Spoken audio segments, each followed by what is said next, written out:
Hi, I'm Mike. I'm Scott. And I'm Mark. We are your Screen Machine product support team, and here's another quick tip. Hello, in this video we'll be going over how to tension your tracks on your 612T Trommel.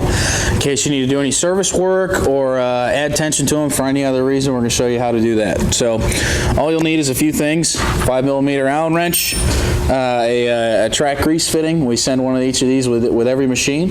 They're pretty standard in the industry for excavators, any type of heavy equipment like that has tracks like this. It's a pretty standard grease fitting, so you can find them a lot of places.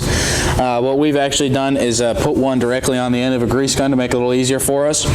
You can do that, or you're more than welcome to just put this on the valve. You can put we ship them with a grease circuit in them as well, so you can just put it on the valve and use a regular grease gun to pump them up also.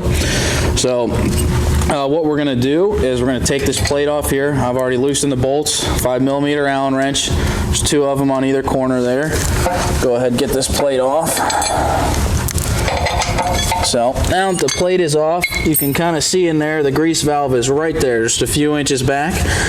It's sticking out this way, and it's got a little lip on it that lines up with this grease fitting here. So you'll notice there's an open end and a non-open end. So we're going to take the open end, put it around the back of the grease fitting, and pull it towards us to get that grease fitting to seal with the valve in there.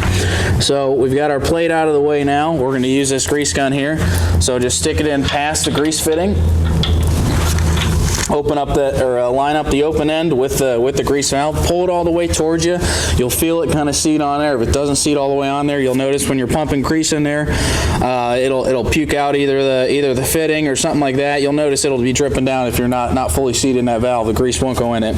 So what we're doing here is we're pumping grease into this spring wheel assembly. So when you pump grease into it, it pushes it that way, which will tension these tracks. So if you want to add tension to them, just pump it a little bit. You could kind of see those tracks go up a little bit there. Every pump you put in, you'll actually see these tracks move. So if you're pumping, you don't see anything moving, then you've got an issue there somewhere. But you should easily see them move. Once you're done, just push it away from you to get that open end off that grease valve.